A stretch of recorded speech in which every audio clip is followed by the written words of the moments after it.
Olá pessoal, que bom tê-los aqui conectados no canal Mentes Quentes, onde tratamos de assuntos sobre saúde mental, psicologia, neurociência comportamental, mas sobretudo estratégias práticas para que você vire a chave daquilo que está lhe incomodando. Eu sou Rosicléia Rossi e você está aqui no canal Mentes Quentes. Sejam todos muito bem-vindos. Você já deve ter ouvido que a melhor idade é após os 50 anos e que a partir dos 50 anos não envelhecemos, mas adquirimos experiência. Você pode até discordar, mas estes clichês possuem fundamento e vocês entenderão no final deste vídeo como são sentenças verdadeiras. Alguns psiquiatras e terapeutas afirmam categoricamente que algumas patologias, sobretudo a ansiedade, a depressão, bipolaridade, traumas e transtornos de personalidade, não possuem cura. Eu poderia ficar aqui horas hipotetizando sobre o que é a cura, mas vou me deter no sentido da palavra cura, que vem do latim e significa vigiar. Nós, na neurociência comportamental, falamos pouco ou quase nada de cura nesse sentido mais popular da palavra, que pode parecer para alguns eliminação total dos sintomas indesejados sem nenhum esforço. Porque, claro, isto não existe. Tanto os remédios e, acima de tudo, a terapia buscam amenizar os sintomas recorrentes e aqueles incapacitantes conforme cada pessoa e a partir de esforço. Vejam que algumas pessoas convivem super bem com pressão arterial na faixa dos 7/10, enquanto outras desmaiariam ao chegar a este índice. Não seria diferente com as doenças psicológicas, cada pessoa reage de uma forma, mas é inquestionável que tristeza profunda, oscilações de humor, comportamentos procrastinantes e paralisantes trazem algum prejuízo para todas as pessoas. Mas vamos começar pelo início. Como eu falei na abertura deste vídeo, nós trataríamos sobre aquela pessoa aos 50 anos. Mas antes de chegar aos 50 anos, ela teve entre 14 e 24 anos. Se você que me assiste está entre 14 e 24 anos, está na década de construir comportamentos emblemáticos para toda a sua vida. O nosso cérebro, através da neuroplasticidade, aprende até os 24 anos com grande facilidade. Não que depois dos 25 não tenhamos condições de aprender, não é isso. Mas teremos que empregar muito mais esforço para aprender o que antes seria muito mais fácil.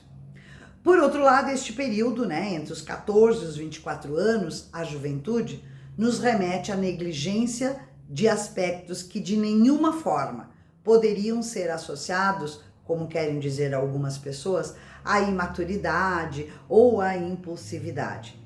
Este jovem tem muita energia, isso é inegável. Mas por que precisa ser irresponsável porque tem 14, 20, 24 anos?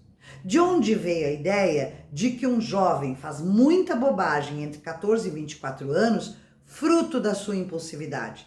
Nada disso tem fundamento. Não por menos o Brasil é o país com as maiores taxas de doenças mentais, depressão, ansiedade, compulsão, bipolaridade e TDAH. Fica muito fácil de compreender. Estamos passando pano para os jovens na idade mais favorável para potencializar bons comportamentos, em detrimento dessas justificativas pueris como fruto da idade, imaturidade, impulsividade. Eu arrisco dizer que é muito mais fruto de indisciplina e de desrespeito. Aposto com vocês que se hoje um pai tentar, e eu disse tentar, delimitar ao seu filho ou filha o horário para dormir, um horário para acordar, provavelmente irá comprar uma gigantesca briga, porque este rapaz ou esta garota ignoram até mesmo desrespeitosamente não somente a disciplina, mas sobretudo a experiência dos seus pais com aquilo que pode e o que não pode ser feito, com aquilo que dá certo e o que dá errado. Não somente, mas principalmente durante este período de vida, 14 aos 24 anos, é impositivo alguns comportamentos inegociáveis para que este jovem não chegue lá nos 50 anos com diversas sequelas incapacitantes limitantes e doenças crônicas. Quais são? Primeiro, horário de sono, deitar e dormir, atividade física diária, atividade social diária, menos quarto, menos internet, mais relações presenciais. Quarta, prática de organização mínima com a limpeza da casa, seu quarto, a louça, recolher o lixo.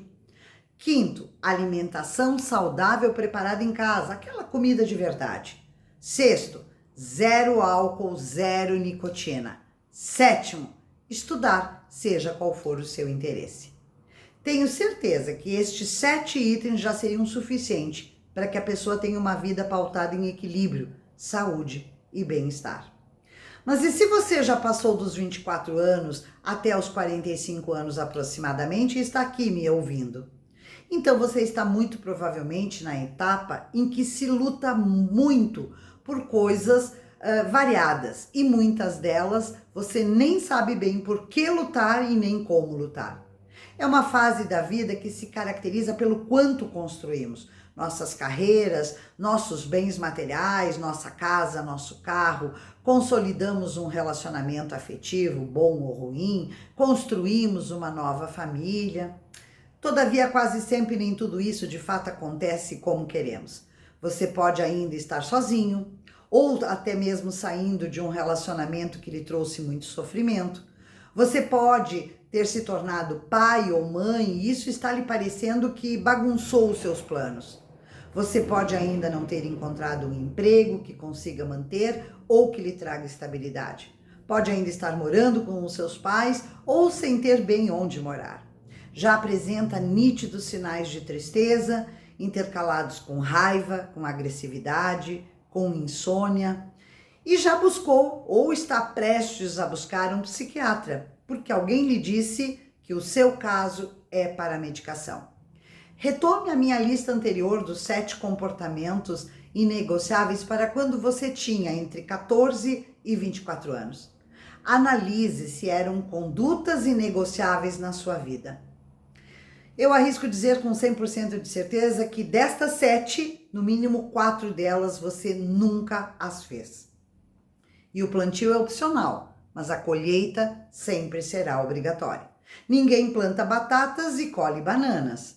Felizmente, você não está distante o suficiente de modular o cérebro com alguma facilidade. Abuse da disciplina e invista numa rotina com objetivos claros e vire esta chave enquanto ainda há tempo. Bem, mas o objetivo deste vídeo é para você que está próximo dos 50 anos, acima ou um pouco abaixo. Certamente, ao se sentir sozinho, vazio, com medos recorrentes, em pânico para atividades simples, seja porque já passou pelas 2 fases anteriores, 14 a 24 e acima de 25. De alguma forma, a sua adolescência e primeira juventude não priorizou comportamentos com visão de futuro.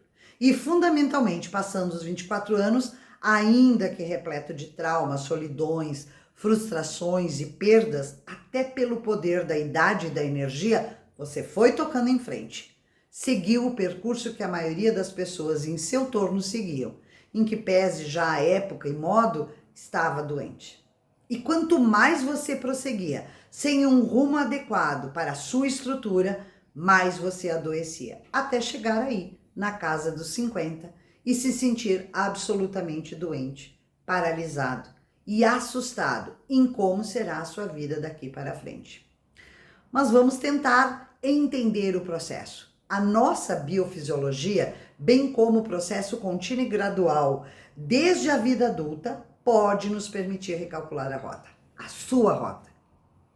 Se você for comparar o seu desempenho quando tinha 20 anos, que mesmo infeliz, tocava a vida, até porque não se sentia tão infeliz, mesmo que se percebesse estranho, então esta comparação com os dias de hoje, onde tudo parece mais difícil, tudo lhe inspira infinita tristeza, onde parece nada ter um propósito, isso vai fortalecer cada pedacinho do seu corpo e do seu psicológico na direção de alguma doença mental.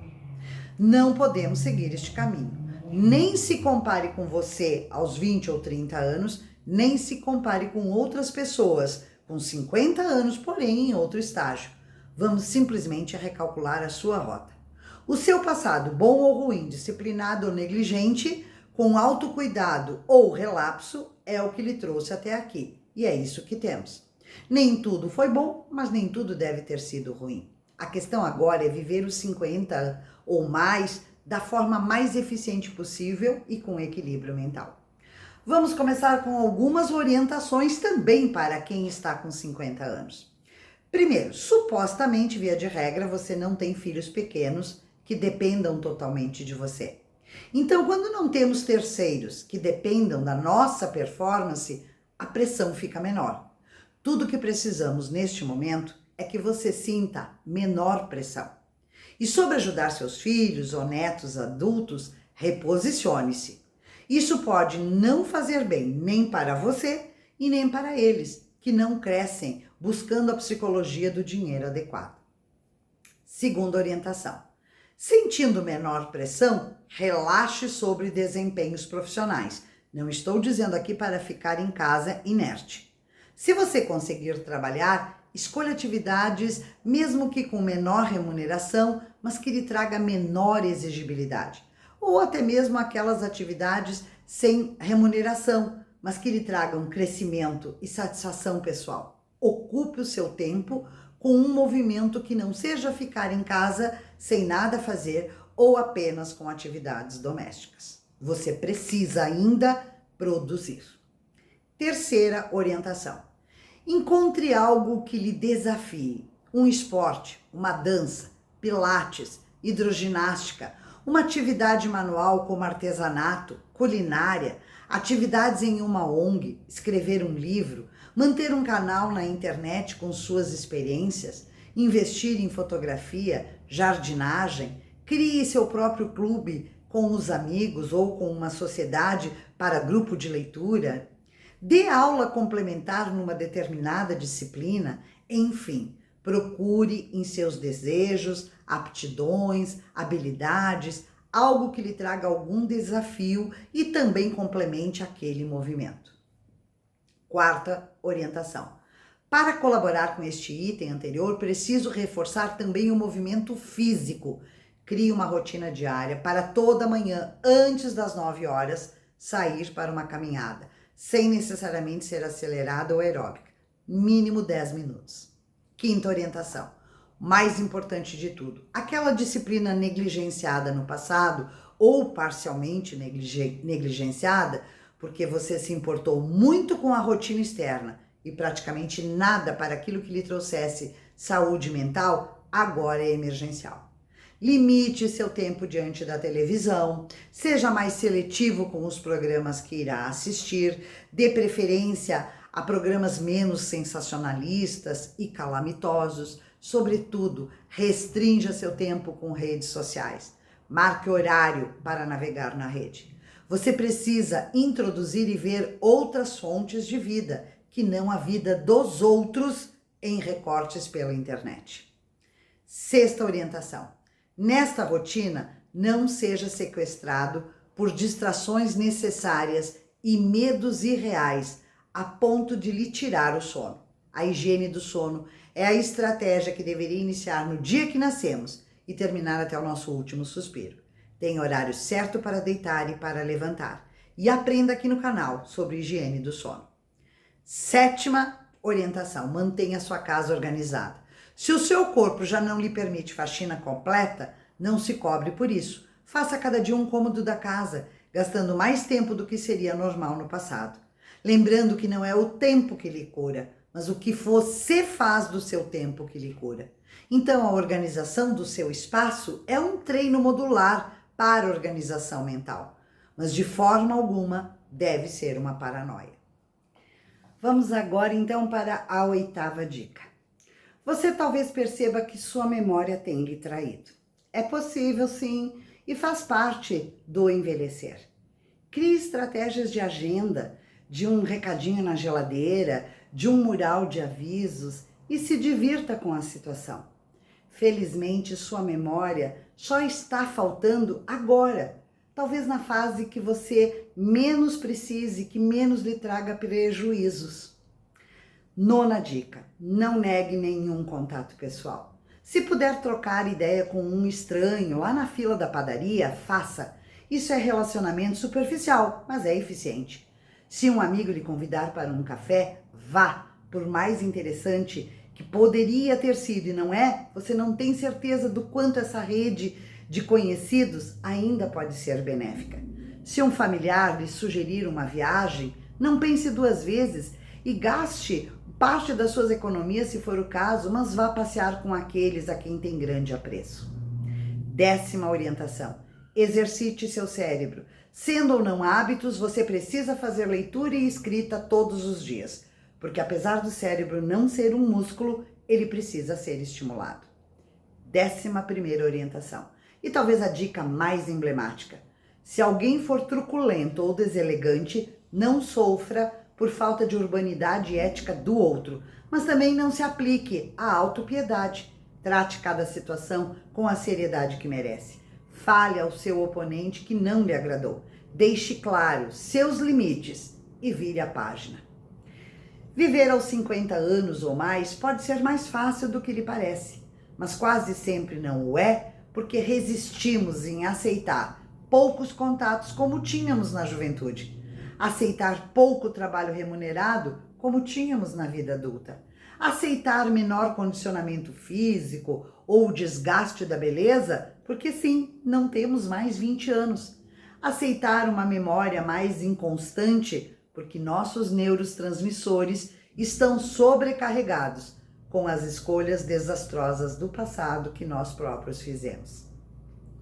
Saiba que se temos mais história para contar do que história para viver, ainda assim que o tempo que nos resta seja digno de quem valoriza cada minuto bem vivido. Você que é cinquentenário tem condições de viver momentos que não poderia viver se tivesse 18 anos por conta da imaturidade, mas pode viver hoje circunstâncias leves, saudáveis, porque supostamente aos 30 estava ocupado em produzir, comprar, pagar. Viver o entorno dos 50 anos é uma porta aberta de possibilidades. Certamente menos pressão, mas mais consistência. Menos resultado palpável, mas mais lições morais e psicológicas. Menor resistência física, mas você pode construir mais equilíbrio emocional. Menores compromissos com os outros, mas mais prioridade com você mesmo. Até o próximo vídeo.